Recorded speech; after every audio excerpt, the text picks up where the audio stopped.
Are you ready? Let's do it.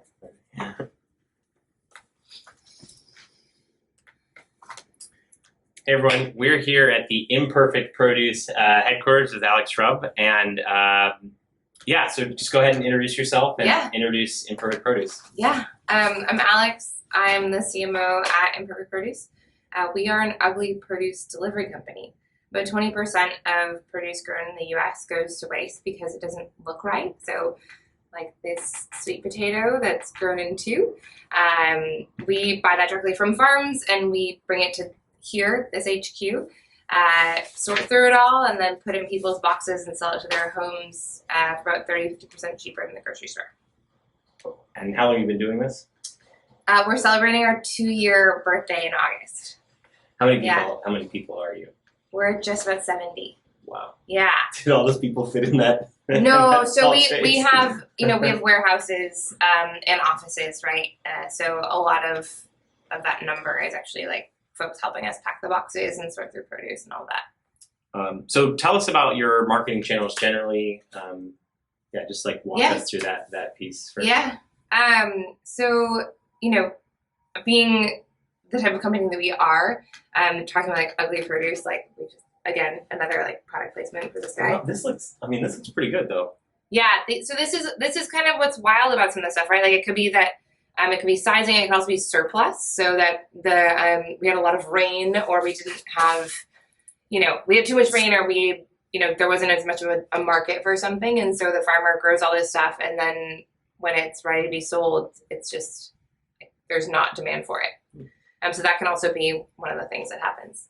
But because it's funny looking most of the time, and it's just, something that you want to talk to your friends about, social channels are really such a strong marketing avenue for us. So like Facebook or Instagram or any of those. And then we've been dabbling with direct mail.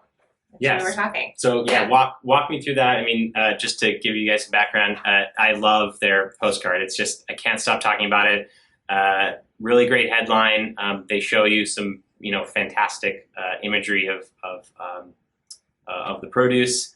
It's photographed really well. And I love it. So yeah, so just tell me like how you got into direct mail, like why direct mail, how did you hear about it? Let's start. Yeah, so something that's important for us in our mission is that it's produced for everybody. It's produced for the people, right? It doesn't matter that you only shop at Whole Foods, or maybe you only shop at Aldi's, or maybe you use EBT or SNAP benefits, right? And so direct mail is a great way to be able to have that conversation with a variety of types of people of all walks of life. Whereas if you're using social channels or maybe something that's online, you're already segmenting out a large portion of the population. So direct mail allows us to have that conversation with a wide variety of folks. It's also, because of our product, we're not just for moms, or we're not just for millennials, or we have a really wide range of customers, and so it's an affordable option for us to be able to just kind of like send across populations and demographics and not have to pay for targeting as you do with most other platforms. Talk about your targeting. Like when you say you don't have to pay for targeting, like we don't. We do full postal routes for most stuff. EDDM. Yeah. Mm-hmm. Exactly. So just in case all folks aren't aware, EDDM is a way to send to either entire zip codes or carrier routes. We do a whole breakdown of different EDDM tools. Staples has a really good one. So talk to me about EDDM and why you decided to go that route. Yeah. And how you do that targeting. Like how do you determine which zip codes and which carrier routes to pick? This is actually a great question, because something that I think it's shifting a little bit for us right now. So when we first started direct mail, which was about a year ago, we were only starting in the Bay Area, and we're based in the Bay Area. So we all had a great intimate knowledge of the different zip codes, right? Like we all lived in different neighborhoods and could say like, oh, this would be great. This the Mission up until this street would be great, but maybe not between here and here, because there's, we just we were able to have that conversation, right? And so while we didn't do any targeting, we were essentially targeting postal routes and full zip codes that we knew would be able to serve that entire demographic we talked about. As we expanded into new markets, we don't know them as intimately, right? And so it is a challenge for us to start to think through how we will best be able to, take direct mail into new markets in a way that we haven't, really explored in this market because we've had a better knowledge of the market. What are some new markets that you're exploring right now? So we're that you can talk about. Yeah, we're in LA. Okay. So we're in LA and Orange County. And that's been a really interesting one. We've done some direct mail there, and some of it's been successful, and some of it hasn't been as successful as we wanted it to be. So we're just trying to figure out like what the key points are there. Well, actually, awesome anecdote from LA. I love this. One of our campaigns wasn't that successful, right? Like the conversion rate wasn't as strong. We're like, okay, let's see what was going on. Yeah. But literally the day after it launched, we got a call from one of our kind of like peers down there. And she was like, did you send a direct mail piece to Carson Daly's house? And I'm like, I don't know. I mean, maybe. I don't know where Carson Daly lives. Yeah. Like, on Hollywood Boulevard. Of course we did. Yeah. He just talked about you and this mail piece on the Carson Daly live radio show in the morning for like 8 minutes because like, what is this like ugly produce thing? And they deliver to your house. It's so cool. Food waste is such an issue. This, and this. Wow. Right. So it's also, I think direct mail is not just something to say like, great, we put out this many, it had this many conversions, your CAC is this, but there's a larger kind of like megaphone that happens from direct mail where people that got it, where they have sort of that conversation and they tell people about it. And there's a bit more of an amplification effect, I think, that happens with direct mail because it's this like physical, interesting thing that like is more of a surprise than just seeing something on your news feed next to the pair of shoes you were looking at last week, right? It's a little bit different. Do you do repeat sends to the same? We haven't yet. Oh no! So you send one postcard to one carrier route, and then that's it. Yeah, we just we're still such a young company, and so we haven't done any retargeting. We haven't hit lapsed customers and none of that. So we've really just been focusing on getting the message out there. So no one that churns, you haven't done any mail pieces of return. How many pieces do you send in a given month? It totally depends. Yeah. We don't have a consistent flow. Some months we don't send any. Oh, interesting. So probably anywhere from like 100 to 200K on a given month. Now, do you take the full funnel and see which addresses? Like, do you do reverse attribution to say these people signed up, they're getting stuff shipped to them? Here are the carrier routes that seem to be effective, or just walk me through that attribution piece. So we use redemption codes or offers on our first free. Yeah, first box is free. I signed up that way. This thing. And so we can then track who redeems that code, and then we know the efficacy of certain zips or carrier routes.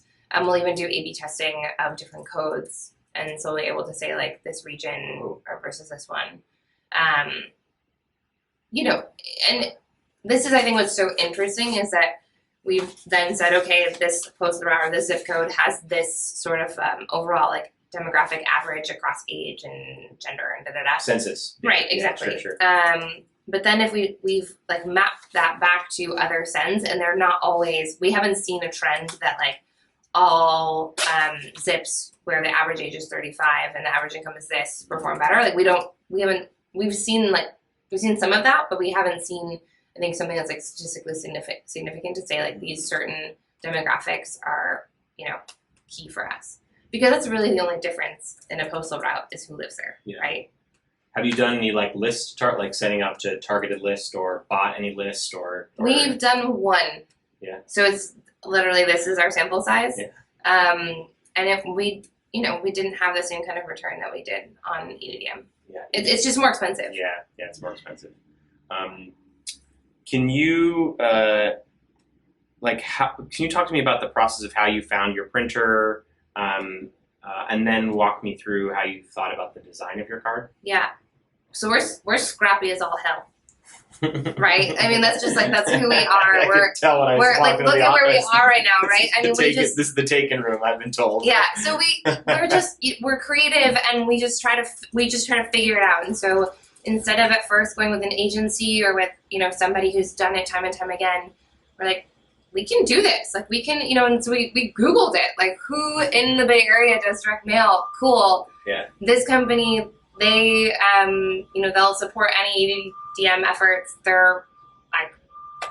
They were great to chat with. Their pricing was really competitive. And so we said, cool, let's go with you. So that's really how it all started.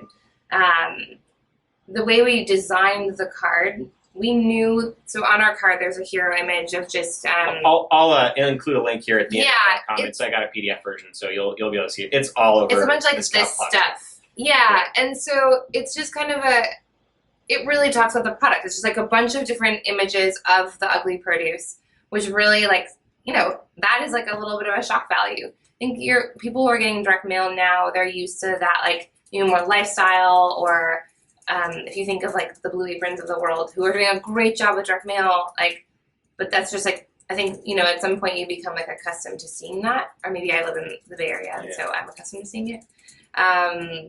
So we wanted something that was going to really stand out. Imperfect also was on the cover of National Geographic in March of 2016, or sorry, 2016. And so that was a similar image that was shot for National Geographic. And so we did our own spin on it to brighten it up and make it pop a bit more. And then on the cover, the offer is just ugly produce delivered. Yeah. Right? And that alone, you're like, I want to know what this is. What? You deliver ugly produce to my house? It's a little bit of a shock value, I think. Yeah. People are like, why would, what? What's the deal? And that's when I first saw it. I was like, what? Okay. Why? Why would I have ugly produce delivered? What's the deal with that? And it's still delicious and it's cheaper and why wouldn't you? Absolutely. And I think that's something that we'll continue to play with. Not everybody cares that it's ugly. Some people just want to be able to afford good, healthy produce. So maybe the shock value is actually a deterrent. When you see that, you're like, I don't want the ugly stuff. I want, I want beautiful looking things. And I think what's cool with the image is that, some of them are funny looking, but they're still really beautiful and colorful, and they look tasty still, they're right? Interesting. Yeah, sure. Yeah. I just had a strawberry. It didn't taste great. They're so good. Yeah. They're just as delicious as anything else. So we want to make sure that's conveyed as well. What has been the most unexpected thing that you have learned in direct mail? What is something that just walk me through that process from the first send to now. What are some things that you've learned? Talk about your conversion rate, changes you've made in that process. Yeah, I think the one thing that we're still trying to figure out that is this unknown is when you are not purchasing lists, being coupon redemption sometimes can be 30% less than your actual impact in terms of signups, right? No matter what the channel. And understanding the full value of direct mail is something that we're still trying to figure out because we can't tie back one-to-one. Oh, okay. Right? Yeah. So you don't know where you may have hit them with a direct mail place, but they also may have been hit in other channels, and so you don't necessarily know where they came from, or right. We don't know if they signed up with direct mail if they don't enter in the code and they just came in organically. That's what it's going to look like. But the code provides you a free. Right, but some people don't enter it. Oh, interesting. I mean, our price point is so affordable that we've even gotten comments from people in other campaigns that are like, I don't need this. This is amazing. This is so affordable. I want to support this. And so. Wow, that's great. Yeah. You're it would really be helpful for our attribution if you could just enter that code. Yeah, just enter the code. Take the free box. No, but that's what we're striving for, right? Is to make it an affordable option for people. And so we've gotten that feedback. And I have to believe that people just heard about it and told their friend and didn't use the code or whatever it might be, but it came because of that campaign. Yeah. So it's something we're still figuring out. The most surprising thing, I think, so far is just how successful it's been. Just that, it really gets the word out, and it's really a viable channel for us as a company to be able to talk to people. Interesting. There's still, we have a ways to go still, but, we're getting there. What's your conversion rate? I know it's hard to determine because you've got, it's half part advertising, half part sales, right? And so how do you how do you think about that conversion rate? I'm always striving for at least 1%. Okay. That's pretty good, actually. Yeah. And I feel that's really strong. Yeah. Getting away from direct mail a little bit, like tell me about the folks that that work here. I mean, I came in the office and everyone it seemed like really passionate and excited. Yeah. And like it's amazing. Everybody is here because they want to be here, right? They're all part of this mission, and everybody's aligned on what we're trying to do and how we're trying to make a difference. And also that kind of comes top down.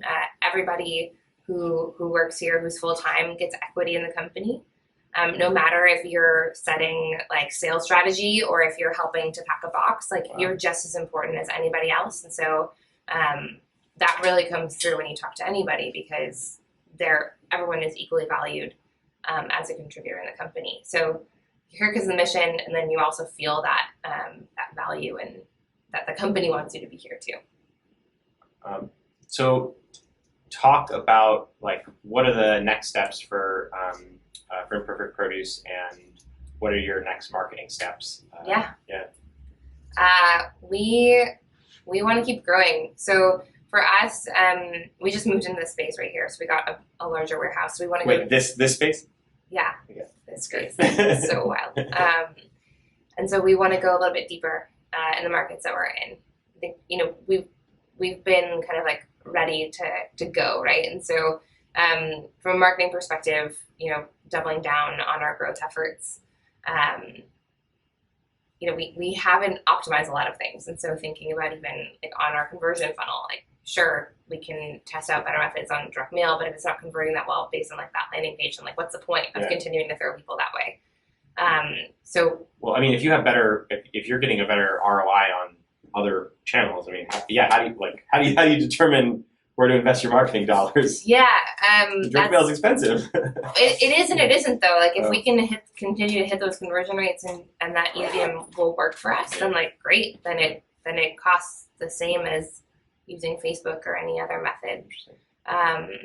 So I think it's like really taking a more like 10,000 foot view of our marketing efforts, and also starting to break those down by different markets, because people behave differently in different cities. Sure. So really like defining the mix in a market that we've been in for a while versus a more nascent market, and then also the kind of nuances between markets is going to be an important thing for us to succeed. Have you, so you talked about running direct mail down in Southern California and here, like what has been the difference there? We haven't done too much in LA. Okay. And we've literally done, I think, 3 sends in LA, and 2 were great and 1 wasn't so great. So it's really such a small sample size. So it's a little tough to glean those insights. So we just got to keep playing with it, I think is the path here. I mean, it all fits within our general like target, so it's not like we're just like spending money on something that's not effective, but we want to really hone it in. And how can I help? How can we help? What are the pieces where we can provide referrals, or whether it's helping connect folks that are looking to join Imperfect Produce? What's the company or are you working on right now that Yeah, I mean, spreading the word about Imperfect and just about like food waste. I mean, we had an event the other week, and we're like, well, what's like the biggest barrier to fighting food waste? And somebody raised their hand, and he was like, I think I'm part of the problem. I didn't know this was an issue, right? Like nobody really talks about it and knows that it's a problem. Yeah. So that would be the one thing. Is just like have a conversation and talk about like reducing food waste. That would be awesome. The next thing for us to think about is the way that we are being able to serve underserved communities. And so from a marketing perspective, thinking about like anyone, if you have ideas or if you guys have ideas about ways to be able to access those communities and make sure that we're serving them in the best way possible. So whether that's maybe not talking about ugly produce, maybe it's talking about affordability, or maybe it's just talking about like convenience, that it shows up or at your doorstep, right? Thinking through that sort of stuff would be helpful. Yeah, I've seen them out at a bunch of farmers markets, and you guys really get out into the community. I've seen your stands like everywhere. Yeah, so that's the goal. We want to be everywhere. Yeah, I can attest to that. All right, I don't think I have anything more for you. I'll throw some links in the description so you can see Imperfect's card. I've only seen one of your cards. Do you stick to pretty much to that design? Yeah, or? that's pretty much it. Okay. So I'll throw that link there, and maybe I can get a coupon code for the for the group. Yeah, if you want to sign up. All right, thanks everyone for watching, and we'll chat there. Thanks so much. Appreciate it. Thank you. Yeah. Bye. Sweet. That was great. Thanks.